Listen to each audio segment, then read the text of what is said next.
welcome back to my YouTube channel. I'm Natanya and I'm super excited that you're here and that you're watching this video. First things first, if you are completely brand new to my channel, welcome again, and be sure to hit the subscribe button and also hit that bell notification so you know when I upload my next video. So in today's video, I'm going to be talking about everything that you need to know before you launch your business. I've been asked this question a lot of times about what do I need to do when I'm launching my business, and I've seen a lot of entrepreneurs launch their businesses and it's not successful because they haven't thoroughly thought about the stuff that you need to know before you launch. So in today's video, I'm going to be talking about all of that, so let's get right into it. So you want to launch a business, congratulations to you. I am super excited for you. I am cheering for you because being a business owner is not easy, but it's definitely really rewarding and it's tons of fun. But before you even launch your business and put it out there into the atmosphere, the very first thing that you definitely want to consider is your business name. And that may sound obvious, that may sound like, no duh, I've already come up with my business name, and it may sound like my first name, last name, comma, LLC. And in theory, that may just sound simple because it's your name and it is essentially, you know, legally protected. But in truth, I have seen people lose clients and I have seen people not work with other people based upon their business name alone. So how you choose your name is super, super important. So for me, my business name is Natanya Creates. My full name is Natanya Smith, but I decided that I wanted my business to essentially describe my service. And that's definitely something that you want to think about when you are choosing your business name. You want your business name to describe what it is that you're going to be offering over to your customers, to your clients, the people who are purchasing from you. You want to give a detailed description as to what it's about. What are the solutions that you're going to be providing within your business? I know a lot of brands kind of just go with the first name, last name basis, but if you're going to be launching a business, you definitely want to get creative. You want to also make sure that your business name is easy to pronounce and easy to remember.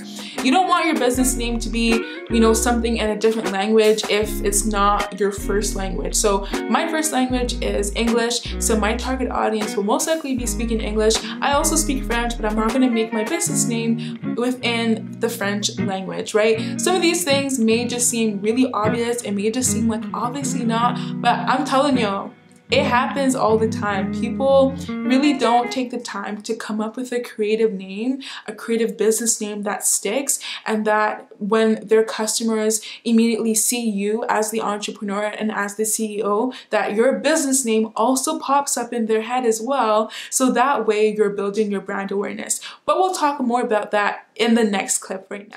Okay, so the other thing that you definitely want to consider right after you have your business name is who it is that you're going to be marketing your business to.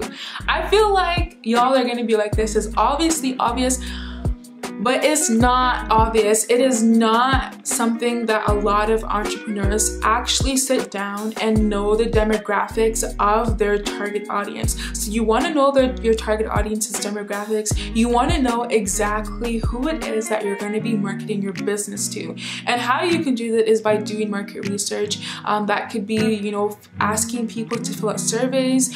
Trying to get to know your target audience as much as possible long before you launch. Because if you are going to be launching your business and you don't know who you're selling to and you are going to be casting a wide net, then you're going to be wasting your time, you're going to be wasting your energy, because you're going to be attracting everybody but the person that you actually want to market to.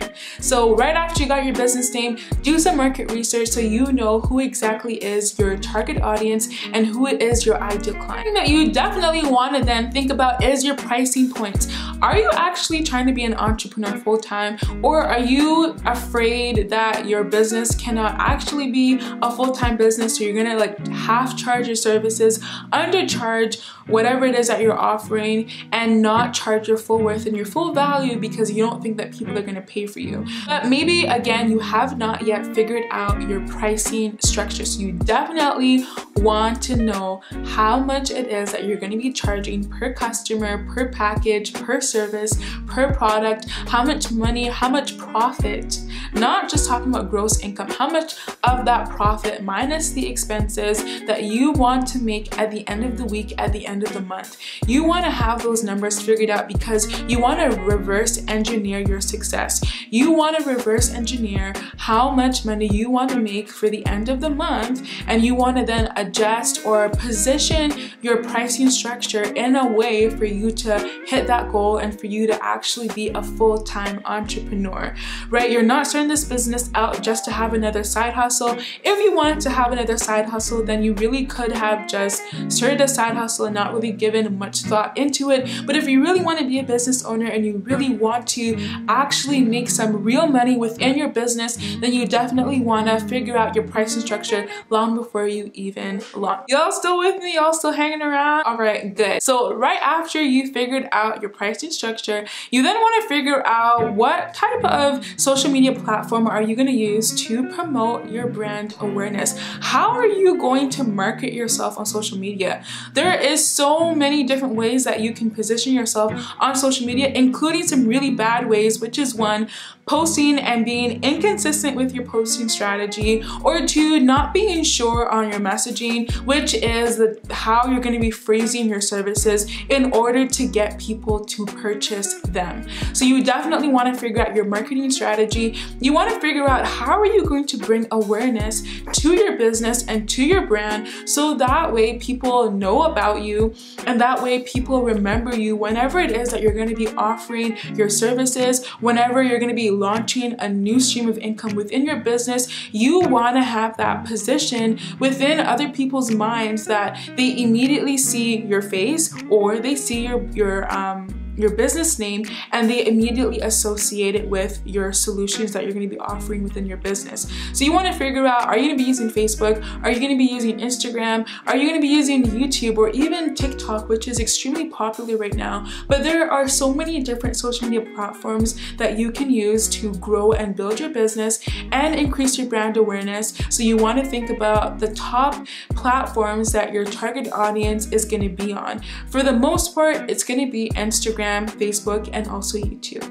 The other thing that you want to think about is you want to create your content in a way that it converts people. So what happens on Instagram is there are people that are constantly on your Instagram page that are creeping out your posts, watching your stories, and not ever following you, right? Has that ever happened to you? Because sometimes it happens to me. And what you want to do is you want to leverage the traffic that social media has and ultimately find a way to take that person who's just been creeping on your page and have them follow you, and then you want them to like your comments, like your posts, and ultimately book with you and work with you. So you want to figure out how can you create an engaging, informative social media platform that ultimately creates content that is engaging and content that is valuable, which gives people a reason why they should follow you. So that may look like creating content that speaks specifically to the pain points that your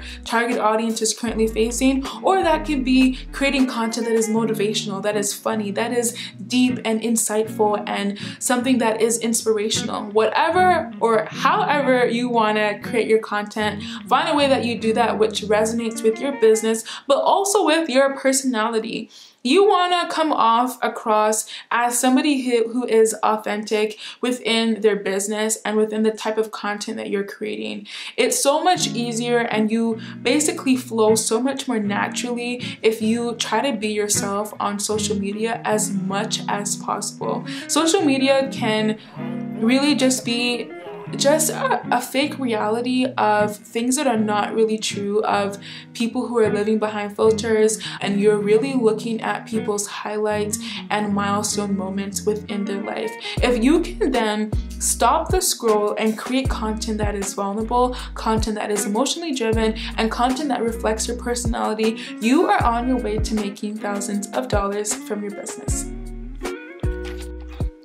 And my last tip that you definitely want to consider before you launch your business is this one. A lot of times, most like 80% of entrepreneurs' biggest mistakes is they think that they can just create an offer, create a business product that people, or they think that people need, but then they never actually think about the overall experience that their customers are on.